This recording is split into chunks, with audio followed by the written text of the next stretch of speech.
Hello, I'm Ethan, and before we begin, let's take a moment to think about love. Valentine's Day is coming, and whether that excites you or makes you roll your eyes, it does something interesting every year. It makes people talk about love. Not just feel it, not just post about it, but actually try to describe it. And that's what we're doing today. Yes, because when you really think about it, love is surprisingly difficult to explain. We all know what it feels like, or at least we think we do, but when someone asks, "What exactly do you feel?" that's when language becomes important.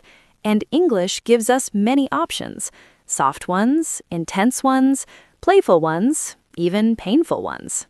Let's begin somewhere gentle, with the word affection. Affection isn't dramatic. It's not fireworks. It's not poetry. It's warmth. It's the way you feel comfortable around someone, the way you care about their well-being, the way you notice small things about them. Exactly. And affection often comes before love. You might not even realize it's growing. It's just there, quietly. You enjoy their company. You miss them a little when they're gone. You feel calm around them. That's affection. And sometimes that's more powerful than passion. Now, when affection deepens, we say we fall in love.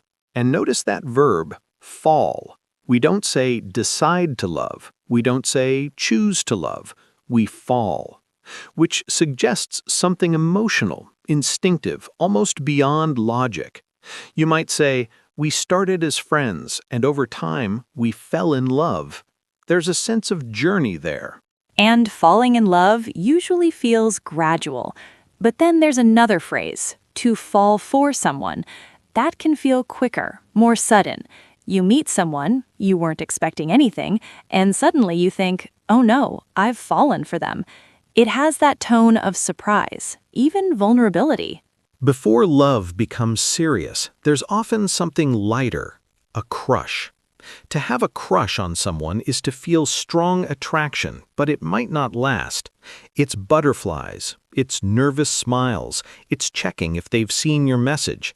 It can feel intense, even if it's temporary. And in British English, we often say we fancy someone. It's simple, natural, very everyday. If I say, I think she fancies him, I just mean she's attracted to him. It's not deep love yet, just interest, just possibility. And then, sometimes, it becomes serious.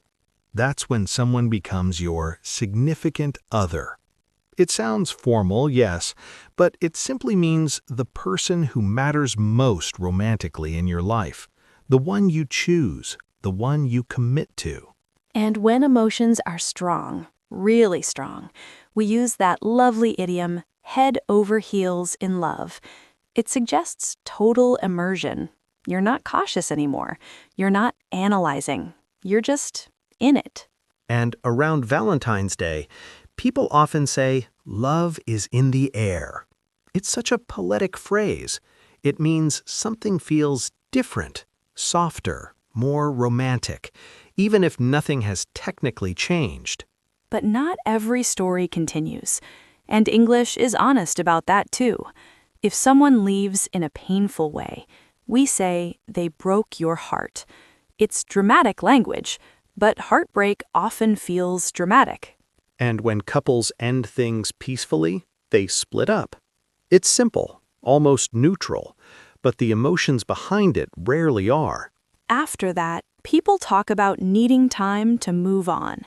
To move on means healing, adjusting, learning to live without that person beside you. And Valentine's Day can make that harder. There's also another layer to Valentine's Day: expectation. Some people feel it's become too commercialized, more about gifts than genuine affection, and that creates pressure. Pressure to impress, pressure to organize something perfect, pressure to prove your feelings. But affection doesn't always need proof. Sometimes the most meaningful words are the simplest ones. I care about you, or you are important to me. Said slowly, they carry weight. Before we finish, let's gently revisit today's expressions. Affection, warm, gentle care. Fall in love, to begin loving someone deeply. Fall for someone, to develop feelings, often unexpectedly. Have a crush on someone, strong but often temporary attraction. Fancy someone, British English for romantic interest. Significant other, your romantic partner. Head over heels in love, completely, deeply in love. Split up, end a relationship. Move on, recover emotionally. Commercialized, focused mainly on money. Pressure, expectation that feels heavy. Valentine's Day doesn't mean the same thing to everyone.